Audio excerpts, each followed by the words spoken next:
Welcome to BBC Points West with Imogen Sellers and David Garbston. Our main story tonight is the fire service in meltdown. Hundreds of firefighters have just walked out on strike. There'll be another stoppage tomorrow. Firefighters down tools once again, and things are hotting up behind the scenes as well. Two more West Country fire services say they plan to merge.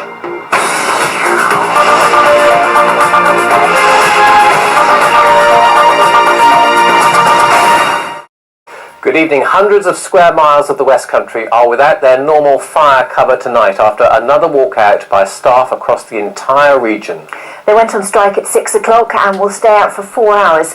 Fire chiefs are in the control rooms and a skeleton service will be in operation, staffed by managers and non-union members. It's come on the day that two of our brigades in Wiltshire and Dorset have announced plans to merge as the financial crisis in the fire service deepens. Scott Ellis is at a central fire station in Bristol tonight. Scott. Yes, firefighters on strike for the fifth time in recent months and are angered by plans to raise the retirement age from 55 to 60 and raise pension contributions, and this is all because of cuts in government spending. And those same cutbacks have led to news today that Wiltshire and Dorset intend to merge their fire services. Well, these firefighters will tell you that bigger is not necessarily better when it comes to saving lives, and their managers in Wiltshire and Dorset might privately agree, but publicly the message is times are tough. Wiltshire's Chief Fire Officer told us today if he doesn't make savings, the brigade will go bust in 2 years' time. For that reason, Wiltshire and Dorset fire services are planning to merge. The two fire authorities say it makes sense. They're both predominantly rural, so attend similar call-outs. Both mostly use firefighters who are on call or retained rather than full-time, and they already work together because of their shared border. The financial situation is fundamental. We've got to get ourselves into line with finances. If we're looking at 2017, we're looking at a significant budget deficit of around about 3 to 4 million. But also one of the other real issues is around resilience and making sure the front line service is not put at any risk at all, and that's where we're working towards.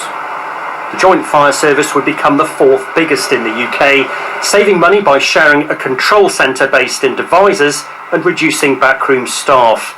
It's hoped that will lessen but not eliminate the impact of cuts on frontline staff. So do Wiltshire's taxpayers buy it? As long as the service doesn't change, I can't really see what the problem is. If it resulted in closing fire stations, then I'd be a bit worried that the fire engines, I suppose, would be farther away from particularly the outlying villages, I suppose. It depends if the merge means that they're better able to focus, by being bigger, that they are actually better able to focus on the needs of the individual. I don't know whether that would be the case or not, but that would be my priority.